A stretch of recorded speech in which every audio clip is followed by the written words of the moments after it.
जय हिंद दोस्तों, कैसे हैं आप लोग। आशा करता हूं कि आप लोग अच्छे ही होंगे।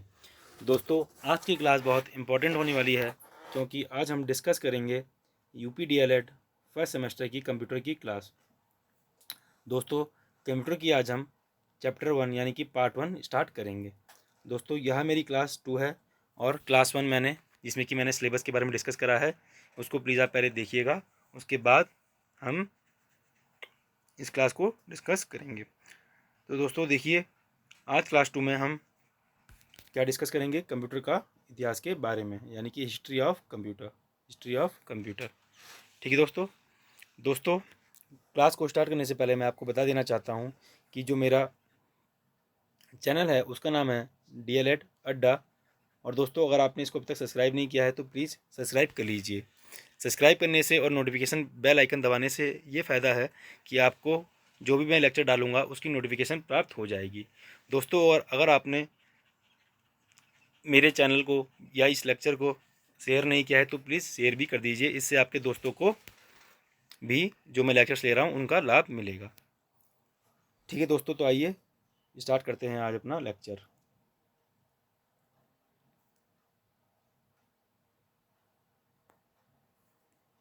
देखिए, आज हम स्टार्ट करेंगे चैप्टर नंबर 1, जिसमें कि हम पढ़ेंगे कंप्यूटर का इतिहास के बारे में। कंप्यूटर का इतिहास इंग्लिश में बोलते हैं history of computers, history of computer. देखिए, कंप्यूटर का इतिहास आज से लगभग 250 3 हज़ार वर्ष, सॉरी 2,500 या 3,000 वर्ष पुराना है। कितना, देखिए 2,500 या 3,000 वर्ष पुराना है कंप्यूटर का इतिहास। आइए आगे चलते हैं।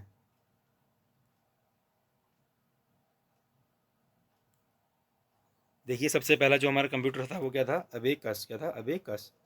इंग्लिश में क्या बोलते हैं इसे, ABACUS, अबेकस। ठीक है दोस्तों, देखिए इसमें क्या था, कंप्यूटर की शुरुआत अबेकस के रूप में हुई। सबसे पहले कौन सा आया था कंप्यूटर, अबेकस आया था। इसका आविष्कार चीन में हुआ था। सबसे पहले कहाँ पर मतलब कंप्यूटर बना था बताइए, चीन में बना था। अबेकस का प्रयोग जोड़ने, घटाने, गुणा, भाग, यानी कि जोड़ने में, घटाने में, गुणा करने में और भाग करने में किया जाता था। यानी कि अगर आपसे क्वेश्चन में पेपर में क्वेश्चन आएगा कि सबसे पहला कंप्यूटर कौन सा था, तो उसका नाम क्या है, अबेकस था। और किस देश में बना था, चीन में बना था। आइए आगे चलते हैं। देखिए, इसके बाद क्या बना था, ब्लेज पास्कल। क्या है, ब्लेज पास्कल, ब्लेज पास्कल। देखिए, ब्लेज पास्कल क्या होता है, 17वीं शताब्दी में फ्रांस के गणितज्ञ, क्या नाम था इनका, ब्लेज पास्कल। क्या नाम था, ब्लेज पास्कल ने एक यांत्रिक गणना करने के लिए, यांत्रिक गणना जैसे कि क्या है मेरा, जोड़ना, घटाना, गुणा करना, भाग करना, ये क्या है, यांत्रिक गणना करना कहते हैं। यांत्रिक गणना करने का यंत्र बनाया था। देखिए, इस यंत्र को एडिंग मशीन, क्या है, एडिंग मशीन कहा गया। क्या कहा गया, एडिंग मशीन कहा गया। देखिए, यह सिर्फ जोड़ने और घटाने का, यानी कि सिर्फ किस का काम करती थी बताइए, जोड़ने और सिर्फ घटाने का कार्य करती थी। ठीक है दोस्तों, आइए आगे देखते हैं। यह मशीन घड़ी और ओडोमीटर के सिद्धांत पर कार्य करती है। किसके, घड़ी और ओडोमीटर के सिद्धांत पर कार्य करती है। इसे पास्कल ने बनाया, इसलिए इसे पास्कलाइन कहा गया। क्या कहा गया, पास्कलाइन भी कहा गया। देखिए, साइंटिस्ट का जो नाम है वो क्या है, ब्लेज पास्कल। तो पास्कल से क्या बना, देखिए पास्कल लाइन। क्या बना, पास्कल लाइन, पास्कल लाइन। यह सबसे पहला यांत्रिक अंकीय गणना यंत्र, यानी कि मैकेनिकल कैलकुलेटिंग मशीन थी। यानी कि अगर आपसे पूछेगा यांत्रिक पहली कौन सी मशीन थी, तो क्या क्या नाम था उसका, पास्कल लाइन। और किसने बनाई थी, पास्कल ने बनाई थी। आइए आगे चलते हैं। अगले जो मेरा साइंटिस्ट है, देखिए उसका नाम क्या नाम है, Jacob loom. Jacob loom, Jacob loom. देखिए, इसने क्या किया था, सन 1801 में, सन 1801 में फ्रांस के एक बुनकर जोसेफ जेकार्ड ने कपड़े बुनने के लिए क्या किया, देखिए एक ऐसे लूम का आविष्कार किया था जो कपड़ों की डिजाइन का पैटर्न स्वयं ही तैयार कर देता था। यानी कि 1801 में, उस समय जब हाथ से बनाई होती थी, उस समय इन्होंने एक लूम का डिजाइन तैयार किया जो कपड़े का जो डिज़ाइन था वो खुद से तैयार करता था, जिसका नियंत्रण बोर्ड क्या है, नियंत्रण कार्ड बोर्ड के छिद्रयुक्त पंच कार्ड, किसमें, पंच कार्ड द्वारा किया जाता था। ठीक है दोस्तों, आइए आगे देखते हैं। जेकार्ड के इस लूम ने कंप्यूटर के विकास में बहुत ही महत्वपूर्ण योगदान दिया। किसमें, किसने, लूम ने। लूम का किसका था लूम,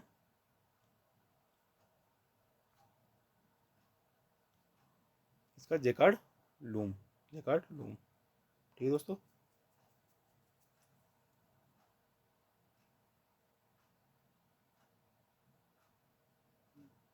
आइए आगे चलते हैं।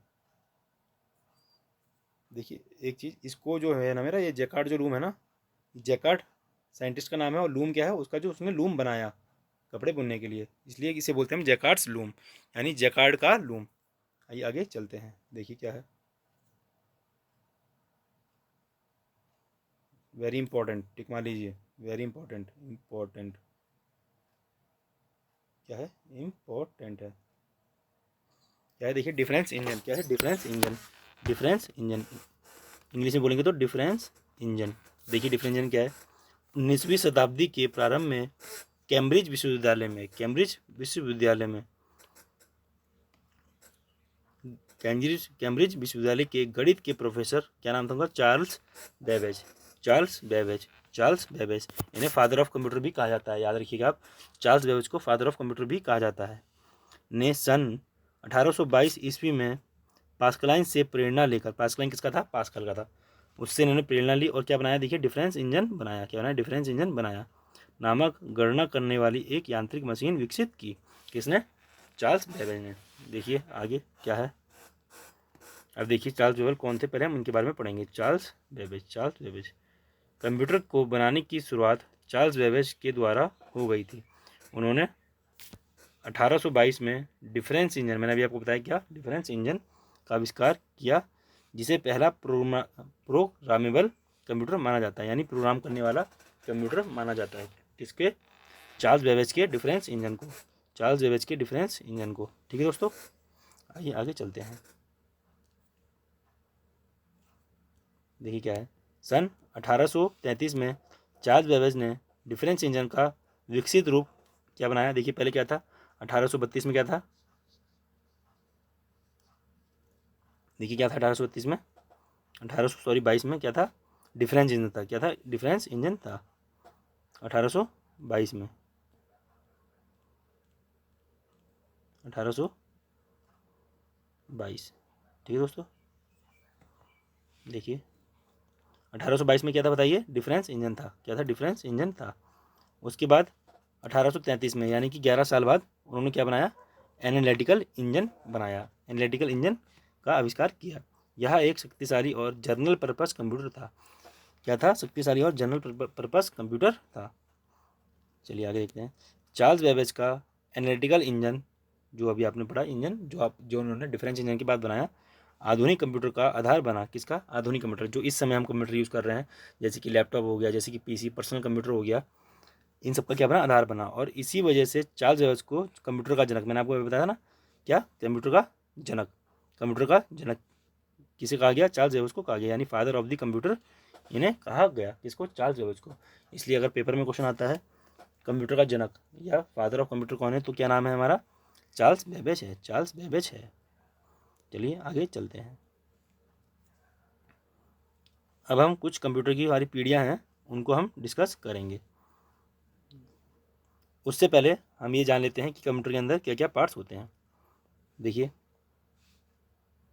तकनीकी विकास के आधार पर कंप्यूटर को निम्नलिखित भागों में बांटा गया है। क्या क्या भाग है, तो देखिए, पहला हार्डवेयर, पहला क्या है, हार्डवेयर, हार्डवेयर। दूसरा क्या है, देखिए, सॉफ्टवेयर, सॉफ्टवेयर। हार्डवेयर यानी जो कंप्यूटर के ऐसे पार्ट्स जिनको हम छू सकते हैं, देख सकते हैं, उन पार्टों को हम कहते हैं हार्डवेयर। और सॉफ्टवेयर क्या होता है, जो कंप्यूटर के अंदर हमारे सॉफ्टवेयर पड़े होते हैं, जिनसे जो भी एप्लीकेशन है वो रन होती है। इनको हम ना तो देख सकते हैं और ना तो छू सकते हैं। ठीक है दोस्तों, इन्हें बोलते हैं कंप्यूटर सॉफ्टवेयर। चलिए आगे देखते हैं। सबसे पहले कंप्यूटर हार्डवेयर के बारे में देख लेते हैं क्या होता है। Computer hardware, computer hardware, computer के वे भाग जिन्हें हम देख तथा छू सकते हैं, इन्हें हार्डवेयर कहते हैं। जैसे कि देखिए, यह कंप्यूटर के भौतिक भाग होते हैं। क्या? भौतिक भाग, यानी कि जिन्हें हम छू सकते हैं, जिनसे मिलकर हमारे कंप्यूटर का शरीर बना होता है। उदाहरण में देखिए क्या क्या है। कीबोर्ड, कीबोर्ड जिससे हम क्या करते हैं, टाइप करते हैं। माउस, जिससे कि हम माउस के कर्सर को घुमाते हैं। मॉनिटर, जिससे कि हम स्क्रीन जो हमारे सामने होती है टीवी जैसी, उसको हम बोलते हैं मॉनिटर। प्रिंटर से हम क्या करते हैं, प्रिंट लेते हैं। ये सारे पार्ट्स मेरे क्या हैं, इनको हम छू सकते हैं और देख सकते हैं, इसलिए हम इन्हें क्या बोलते हैं, कंप्यूटर हार्डवेयर बोलते हैं। चलिए दोस्तों आगे देखते हैं, क्या है कंप्यूटर सॉफ्टवेयर। क्या है कंप्यूटर सॉफ्टवेयर?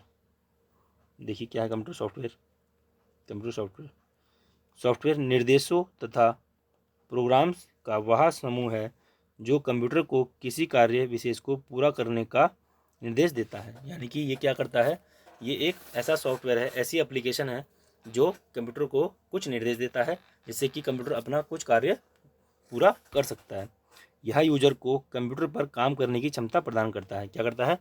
यूजर को कंप्यूटर पर काम करने की क्षमता प्रदान करता है। सॉफ्टवेयर के बिना कंप्यूटर हार्डवेयर का एक निर्जीव बक्सा मात्र है। यानी कि अगर सिर्फ हार्डवेयर हो तो कंप्यूटर किसी भी काम का नहीं है, उसमें कुछ भी नहीं चलेगा। कंप्यूटर को रन कराने के लिए उसमें सॉफ्टवेयर को डालना बहुत ही ज़्यादा ज़रूरी है। सॉफ्टवेयर को आप अपनी आंखों से नहीं देख सकते, मैंने अभी आपको बताया ना, सॉफ्टवेयर को क्या अपनी आंखों से आप नहीं देख सकते, ना ही उसको छू सकते हैं। ठीक है दोस्तों, तो आपको समझ में आ गया कंप्यूटर हार्डवेयर और कंप्यूटर सॉफ्टवेयर क्या होता है। एक बार अच्छे से फिर आप रिवीजन कर लीजिएगा। आइए आगे चलते हैं। अब देखिए जो हमारा इम्पोर्टेंट टॉपिक है, देखिए कंप्यूटर के विकास की प्रक्रिया सन 1946, क्या है, 1946 के बाद से आज तक लगातार चल रही है। यानी कि शुरुआत कब हुई, 1946 में हुई। कंप्यूटर में प्रयोग इलेक्ट्रॉनिक पुर्जे के आधार पर कंप्यूटर के 5 चरणों में बांटा गया है। यानी अगर आपसे कोई पूछेगा कंप्यूटर इलेक्ट्रिकल डिवाइस है कि इलेक्ट्रॉनिक डिवाइस है, तो आपका जवाब क्या होगा, कंप्यूटर एक इलेक्ट्रॉनिक डिवाइस है, एक इलेक्ट्रॉनिक डिवाइस है। ठीक है दोस्तों, इलेक्ट्रॉनिक डिवाइस है, क्योंकि इसमें बहुत छोटे छोटे महीन पुर्जे लगे होते हैं और ये बहुत ही कम वोल्टेज पे, डीसी वोल्टेज पे काम करता है, इसलिए इसको हम इलेक्ट्रॉनिक डिवाइस कहते हैं। आइए देखिए कंप्यूटर को हमने किन किन पीढ़ी में बांटा गया है। देखिए प्रथम पीढ़ी के कंप्यूटर, उसके बाद द्वितीय पीढ़ी के कंप्यूटर, फिर तृतीय पीढ़ी के कंप्यूटर, उसके बाद चतुर्थ पीढ़ी के कंप्यूटर, उसके बाद पंचम पीढ़ी के कंप्यूटर। यानी कि हमने कंप्यूटर को 5 पीढ़ियों में बांटा है, इनको आप लिख लीजिएगा। आइए आगे चलते हैं।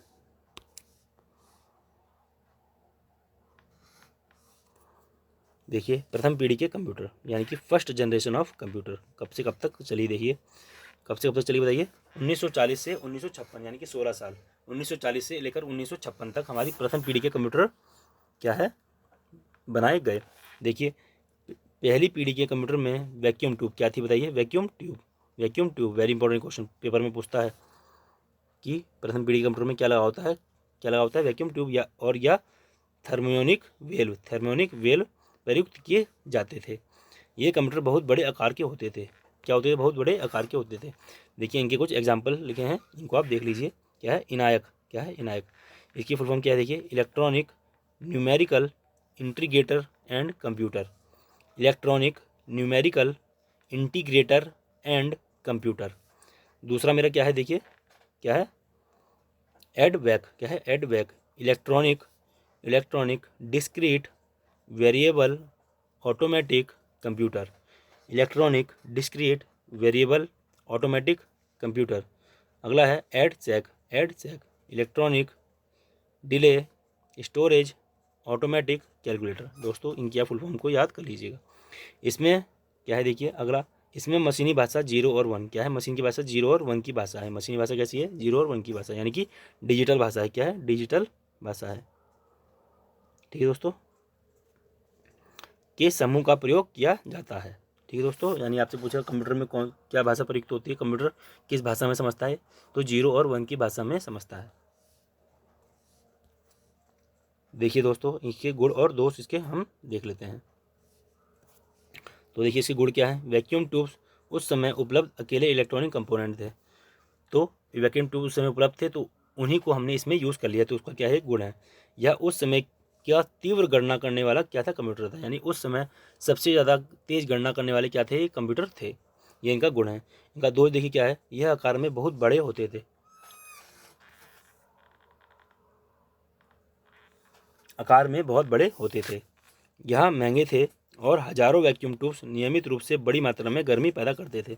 ये बिजली भी ज़्यादा खाते थे, महंगे भी बहुत थे, और वैक्यूम ट्यूब जो थे बड़ी मात्रा में गर्मी पैदा करते थे। ठीक है दोस्तों, चलिए आगे चलते हैं। देखिए क्या है,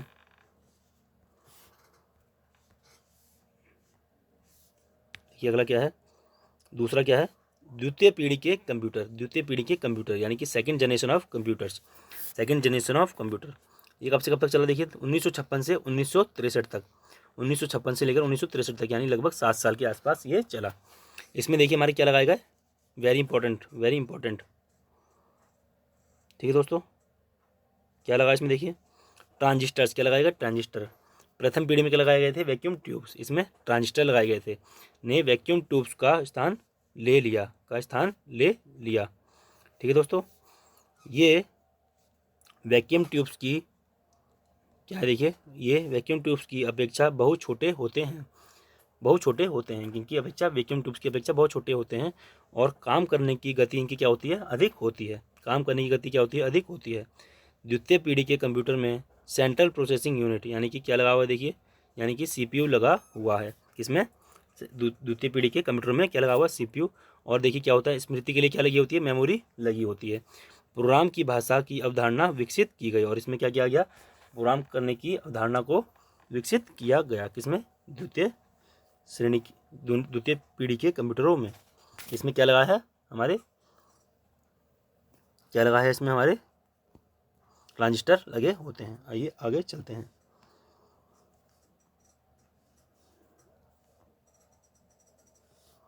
देखिए प्रोग्राम की भाषा, प्रोग्राम की भाषा क्या है, देखिए इसमें हम क्या क्या भाषा यूज़ करते हैं, क्या है लैंग्वेजेस की, एक तो कोबोल, क्या है कोबोल, दूसरी क्या है असेंबली, क्या है असेंबली, तीसरी क्या है फोरट्रेन, तीसरी क्या है फोरट्रेन। ये कुछ ऐसी भाषा हैं जिनमें यूजर और कंप्यूटर आप, कुछ यूजर जो है वो कंप्यूटर पे कुछ लिखता है, और उस भाषा को जीरो और एक की फॉर्म में कंप्यूटर कन्वर्ट करके समझता है और फिर उसकी प्रोसेसिंग कर देता है।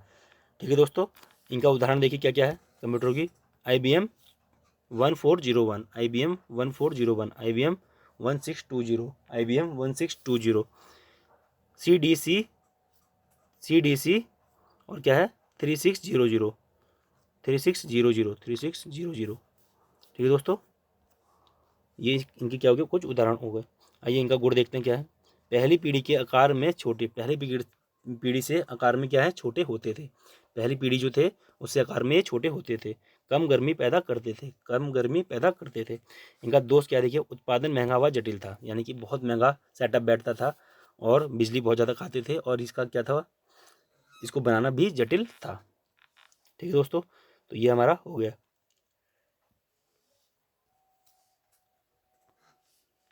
आइए अब हम बात करेंगे तृतीय पीढ़ी के कंप्यूटरों की, तृतीय पीढ़ी के कंप्यूटरों की, यानी कि third generation of computers. Third generation of computer कब से कब तक, देखिए 1964 से लेकर 1975 तक, 1964 से लेकर 1975 तक। इसमें क्या देखिए, माइक्रो इलेक्ट्रॉनिक्स तकनीक के आविष्कार ने बड़ी संख्या में सर्किट एलिमेंट को बड़ी छोटी सिलिकॉन चिप्स, यानी कि बहुत छोटी सिलिकॉन चिप्स में समाहित करने में सफलता अर्जित की। यह तकनीक क्या है, एकीकृत परिपथ यानी कि इंटीग्रेटेड सर्किट यानी कि आईसीज, यानी कि आईसी इंटीग्रेटेड चिप्स में क्या है, उनको परिवर्तित कर दिया। यानी कि पहले में हमने यूज़ किया वैक्यूम ट्यूब्स, दूसरे में हमने इस्तेमाल किया ट्रांजिस्टर, और तीसरे में हमने क्या यूज़ किया, आईसी हमने यूज़ हम करने लगे, जो कि बहुत छोटी होती हैं और इनमें बहुत छोटे छोटे कंपोनेंट्स लगे होते हैं। आईसी की फुल फॉर्म क्या है, इंटीग्रेटेड सर्किट्स, इंटीग्रेटेड सर्किट्स। ठीक है दोस्तों, इंटीग्रेटेड सर्किट्स। आइए आगे चलते हैं। देखिए इनके कुछ गुण और इनके कुछ दोष देख लेते हैं। इनके गुण क्या है, आकार में बहुत छोटे थे, आकार में बहुत छोटे थे और ऊर्जा की कम आवश्यकता थी। इनमें आकार में बहुत छोटे थे और ऊर्जा क्या है, बहुत ही ज़्यादा कम लगती थी। जबकि इनका दोष क्या है, देखिए आईसी चिप की मेंटेनेंस कठिन थी, यानी कि आईसी जो चिप थी ना, उनको मेंटेन करना बहुत ही ज़्यादा मुश्किल था। अगर ख़राब हो जाती थी तो बहुत ही मुश्किल से सही हो पाती थी और ज़्यादातर बदलनी ही पड़ती थी। आईसी चिप के निर्माण के लिए जटिल तकनीक की आवश्यकता थी, यानी कि आईसी जो है ऐसे हाथों से उसको नहीं बना सकते हम। उनके लिए भी हमें कुछ मशीनें चाहिए उनको बनाने के लिए, जो कि हमारा असेंबली यानी कि क्या है, कुछ मशीनों द्वारा उनमें क्या होती थी, सोल्डरिंग की जाती थी, बहुत ही छोटे छोटे पार्ट्स को एक छोटी सी जगह पर लगाए जाते हैं, तब जाके हमारी आईसी बनती है। चलिए दोस्तों अगला देखते हैं क्या है। देखिए चतुर्थ पीढ़ी के कंप्यूटर। देखिए चतुर्थ पीढ़ी के कंप्यूटर यानी कि फोर्थ जनरेशन ऑफ कंप्यूटर, ये कब से कब तक है। देखिए 1976 से लेकर 1990 तक, 1976 से लेकर 1990 तक। प्रारंभ में आईसी में 10 से 20 संख्या में ही सर्किट समाहित किए गए, यानी कि एक छोटी सी जगह में कितने कंपोनेंट लगाए गए, 10 से 20 कंपोनेंट लगाए गए। इसे हम स्मॉल स्केल इंटीग्रेशन यानी कि एसएसआई तकनीक कहा गया। इसे क्या किया कहा गया स्मॉल स्केल इंटीग्रेशन। इंटीग्रेशन का मतलब होता है बहुत सारी चीज़ों को छोटी सी जगह में जोड़ना, उसको हम कहते हैं इंटीग्रेशन। तो पहले छोटी सी जगह में 10 से 20 कंपोनेंट लगाए जाते थे, उसको हम बोलते थे स्मॉल स्केल इंटीग्रेशन। इसके बाद देखिए क्या किया गया, इसके बाद वेरी लार्ज स्केल इंटीग्रेशन, यानी कि छोटी सी जगह में बहुत सारे कंपोनेंट इकट्ठा हमारे क्या गए लगाए गए। वेरी लार्ज स्केल इंटीग्रेशन यानी कि क्या हो गया, VLSI। इसको क्या कहा हमारा, VLSI यानी VLSI टेक्नोलॉजी कहा गया। तकनीक के विकसित होने पर 1 मिलियन से अधिक सर्किट, देखिए 1 मिलियन से अधिक कंपोनेंट लगाए गए छोटी सी जगह पर, से अधिक सर्किट एक चिप पर समाहित किए जा सके, अधिक क्षमता के कंप्यूटर का विकास होने लगा। और जब ऐसे छोटे छोटे पार्ट्स हमने छोटी सी जगह पर लगाने शुरू कर दिए, तो हमारे क्या हुआ, एक बहुत ही अच्छी तकनीक हमारी विकसित हुई, टेक्नोलॉजी विकसित हुई।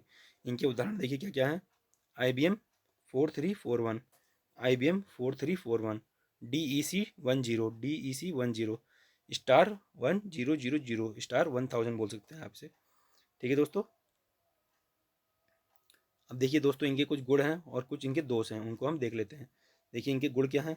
गणना की गति नैनो सेकेंड यानी कि NS वह पिको सेकेंड में होने लगी, यानी कि जो गणना है ना, आप यहाँ से कुछ डालो, जो भी डालो तो उसका आंसर तुरंत नैनो सेकेंड्स में, यानी कि समझ सकते हो आप, नैनो सेकेंड 10⁻⁹ हो गया, यानी कि बहुत ही सेकेंड का भी एक बहुत छोटा हिस्सा, उन सेकंडों में क्या है, इनकी स्पीड बढ़ गई, उत्तर तुरंत मिलने लगा। दोष देखिए क्या है, विरेसाई चिप्स के निर्माण में बहुत अधिक आधुनिक व उन्नत तकनीक की आवश्यकता होती है। अब अगर आपको बहुत छोटी सी जगह में, आपको बहुत छोटी सी जगह में अगर आपको बहुत सारे कंपोनेंट लगाने हों तो कितना मुश्किल है, हाथ से तो लगा नहीं पाएंगे। तो उसके लिए बहुत सारी बड़ी बड़ी मशीनें आती हैं, जो छोटी सी जगह में बहुत सारे हमारे जो इक्विपमेंट हैं, हमारे जो कंपोनेंट हैं, जैसे कि हमारा डायोड हो गया, जैसे कि हमारा ट्रांजिस्टर हो गया, जैसे कि हमारा रेजिस्टेंस हो गया, जैसे कि हमारा ट्रांसफार्मर हो गया, इन सबको बहुत छोटी सी जगह पर इनको क्या करा जाता है, लगाया जाता है। तो ये सिर्फ हाथ से नहीं, ये क्या है, मशीनों के द्वारा होता है। तो यही एक क्या है, इसमें जटिल प्रक्रिया होती है, इसलिए भी क्या हो गया, इसका एक दोष हो गया। आइए आगे देखते हैं। देखिए पंचम पीढ़ी के कंप्यूटर यानी कि फिफ्थ जनरेशन ऑफ कंप्यूटर, ये क्या है, 1990 से लेकर अब तक, 1990 से लेकर अब तक इस्तेमाल हो रही है। इन कंप्यूटर की गति अत्यधिक तीव्र है, यानी कि जो आज आप लैपटॉप, जो आप आज मोबाइल, जो आप आजकल हार्ड डिस्क कितनी कितनी हो गई, 2-2, 3-3, 8-8 GB, 10-10 GB, 16-16 GB आजकल आ रही है। तो इनकी स्पीड क्या है, बहुत ही ज़्यादा बढ़ गई है। पहले हार्ड डिस्क नॉर्मल आती थी, आजकल SSD आ रही है, यानी कि सॉलिड स्टेट ड्राइव आ रही है, जिसमें क्या है, स्पीड बहुत ज़्यादा है। ठीक है दोस्तों। तो इन कंप्यूटर की गति क्या है, अत्यधिक तीव्र है। इसके अलावा यह साथ साथ प्रोसेसिंग करता है, क्या करता है, साथ साथ प्रोसेसिंग भी करता है, यानी कि जैसे ही आप इनपुट करते हो तुरंत ये आउटपुट दे देता है। इसमें देखिए क्या है अगला, इसमें कृत्रिम बुद्धि यानी कि आर्टिफिशियल इंटेलिजेंस, जिसे हम क्या बोलते हैं, AI, क्या बोलते हैं, AI। आपने आजकल सुना होगा बहुत AI के बारे में। यानी कि इसमें कृत्रिम बुद्धि यानी कि आर्टिफिशियल इंटेलिजेंस की अवधारणा आरंभ की गई। ठीक है दोस्तों। इसमें कंप्यूटर अपना निर्णय स्वयं लेने की क्षमता रखने लगता है, क्या रखने लगा है। कंप्यूटर क्या है, खुद सही और गलत को डिसाइड करता है, और उसे खुद पता चलता है कि वो सही कर रहा है कि गलत कर रहा है। और अभी भी जो है यह विकास की अवस्था में है, यानी कि टेक्नोलॉजी दिन ब दिन बढ़ती जा रही है और नई नई चीज़ें आ रही हैं। इनका उदाहरण क्या देखिए, डेस्कटॉप, जो आप घर पे हमारा PC लगा होता है, पर्सनल कंप्यूटर, उसे डेस्कटॉप बोलते हैं। लैपटॉप आपने देखा होगा, फोल्ड करते हैं हम, बहुत छोटा सा होता है हमारा लैपटॉप, उसको हम अपने लैप पर यानी कि थाइस पर रख सकते हैं, इसलिए उसे हम क्या बोलते हैं, लैपटॉप। पाम टॉप यानी कि क्या हो गया, हमारा मोबाइल की तरह हो गया। पाल मतलब यानी कि पाम हमारा हाथ को बोलते हैं हम, हाथ की गुद्दी को क्या बोलते हैं, पाम बोलते हैं। तो हाथ में पकड़ने वाली चीज़ को क्या बोलते हैं, मोबाइल। ठीक है दोस्तों, उसी तरह हमारा क्या है, नोटबुक और क्या है, अल्ट्रा बुक आदि, ये सब किसके एग्जाम्पल हैं, हमारे जो हम 5वीं पीढ़ी यानी कि अब जो हम कंप्यूटर इस्तेमाल कर रहे हैं। ठीक है दोस्तों, आइए आगे चलते हैं। दोस्तों देखिए, अब मेरे कुछ क्वेश्चन हैं, कुछ क्वेश्चंस हैं, उनको पहले हम देख लेते हैं। देखिए कंप्यूटर की विशेषताएं क्या क्या है। देखिए कंप्यूटर की विशेषता बताइए क्या है, गति, बिल्कुल गति कंप्यूटर में होती है। स्मरण, मेमोरी भी होती है कंप्यूटर में। शुद्धता, इसका आंसर बिल्कुल ठीक आता है। तो बताइए इसका उत्तर क्या होना चाहिए, इसका उत्तर होना चाहिए उपयुक्त सभी। उपयुक्त सभी। कंप्यूटर में गति भी होती है, उसके अंदर मेमोरी भी होती है, शुद्धता यानी कि सही गणना भी करता है, इसलिए क्या है, उपयुक्त सभी इसके उत्तर हैं। देखिए अगला क्वेश्चन क्या है, कंप्यूटर की दूसरी पीढ़ी में उपयोग किया गया इलेक्ट्रॉनिक घटक क्या है, बताइए। अब देखिए पहली पीढ़ी में तो क्या किया गया था, बताइए, वैक्यूम ट्यूब किया गया था। ठीक है दोस्तों, और दूसरे में क्या किया गया था, ट्रांजिस्टर को इस्तेमाल किया गया था। तो उसका सही उत्तर क्या हो जाएगा, ट्रांजिस्टर इसका सही उत्तर हो जाएगा। ठीक है दोस्तों, आईसी मेरा किसमें यूज़ किया गया था, बताइए। आईसी मेरा किसमें यूज़ किया गया था, देखिए किसमें यूज़ किया गया था, बताइए। तृतीय पीढ़ी में आईसी यूज़ किया गया था दोस्तों। ठीक है, तृतीय पीढ़ी में क्या यूज़ किया गया था, आईसी मेरा यूज़ किया गया था। चलिए अगला देखते हैं क्या है।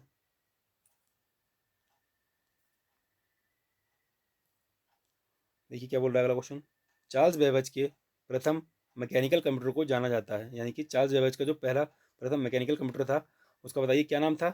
तो उसका क्या नाम था, बताइए। पाम टॉप नहीं, प्रोसेसर नहीं, कैलकुलेटर, यस उसको हम क्या बोलते थे, उसको हम कैलकुलेटर बोलते थे। ठीक है दोस्तों, तो उसका सही उत्तर क्या है, कैलकुलेटर इसका सही उत्तर है।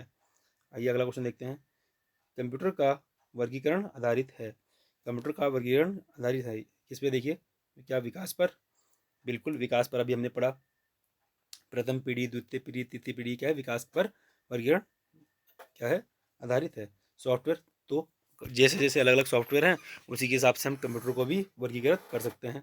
क्रियाकलाप पर, उसके काम करने के तरीके पे भी हम उसको क्या करते हैं, वर्गीकरण कर सकते हैं। जैसे कि लैपटॉप अलग काम करता है, मोबाइल अलग काम करता है, डेस्कटॉप अलग काम करता है। ठीक है दोस्तों, तो इसके उत्तर क्या हो जाएगा, इसका भी उपयुक्त सभी, इसका भी उत्तर मेरा डी वाला ऑप्शन हो जाएगा। आइए आगे चलते हैं। देखिए अगला क्वेश्चन क्या है, हार्डवेयर शब्द का अर्थ कंप्यूटर में क्या है। तो हार्डवेयर मैंने अभी आपको बताया था क्या है, जिसको हम देख सकते हैं और छू सकते हैं। तो अनुदेशों से बिल्कुल नहीं, भौतिक पुर्जों से बिल्कुल, क्या होगा इसका उत्तर, भौतिक पुर्जे जिन्हें हम देख सकते हैं और छू सकते हैं, ऐसे पुर्जे मेरे क्या है, हार्डवेयर कहलाते हैं। बच सिस्टम से तो नहीं, और पिक्स भी तो बिल्कुल नहीं, इसका उत्तर क्या हो जाएगा, सी इसका ऑप्शन हो जाएगा। देखिए छठा क्या है, प्रथम इलेक्ट्रॉनिक कंप्यूटर अस्तित्व में कब आया। प्रथम इलेक्ट्रॉनिक कंप्यूटर, इलेक्ट्रॉनिक बोल रहा है, इलेक्ट्रॉनिक, ध्यान दीजिएगा, इलेक्ट्रॉनिक। तो ये कब आया था, बताइए, 1940 में आया था। कब आया था, 1940 में आया था। आइए आगे चलते हैं। आज का हमारा लास्ट लास्ट क्वेश्चन क्या है, देखिए, 5वीं पीढ़ी के कंप्यूटर का उदाहरण क्या है। तो 5वीं पीढ़ी के कंप्यूटर का उदाहरण देखिए क्या है, क्या है, सबसे लास्ट में जो अभी भी यूज हो रही है, तो उस समय का क्या है, लैपटॉप हमारा एक 5वीं पीढ़ी का कंप्यूटर है। तो सही उत्तर क्या है, लैपटॉप है। दोस्तों आज हमारा पार्ट 1 खत्म होता है। नेक्स्ट में हम कंप्यूटर के बारे में डीप से, अच्छे से, बेसिक से लेकर एडवांस तक पढ़ेंगे कि कंप्यूटर के पार्ट्स क्या क्या होते हैं, और उसमें इनपुट क्या होता है, आउटपुट क्या होता है, आउटपुट डिवाइस क्या होते हैं, इनपुट डिवाइस क्या होते हैं, इन सब के बारे में डिस्कस करेंगे। तो दोस्तों मिलते हैं नेक्स्ट क्लास में। दोस्तों अगर आपको ये क्लास अच्छी लगी हो तो प्लीज़ इस लेक्चर को लाइक कर दीजिएगा। अगर कोई डाउट हो आपका तो इस पर कमेंट कर दीजिएगा। दोस्तों अगर आप चाहते हैं आपके दोस्तों तक भी ये क्लास पहुँचे तो प्लीज़ इस क्लास को शेयर भी कर दीजिएगा। और दोस्तों अगर अभी तक आपने सब्सक्राइब नहीं किया है तो प्लीज़ सब्सक्राइब भी कर लीजिएगा और बेल आइकन को भी दबा दीजिएगा। तो दोस्तों मिलते हैं नेक्स्ट क्लास में, तब तक के लिए बाय, अपना बहुत ध्यान रखिएगा। जय हिंद।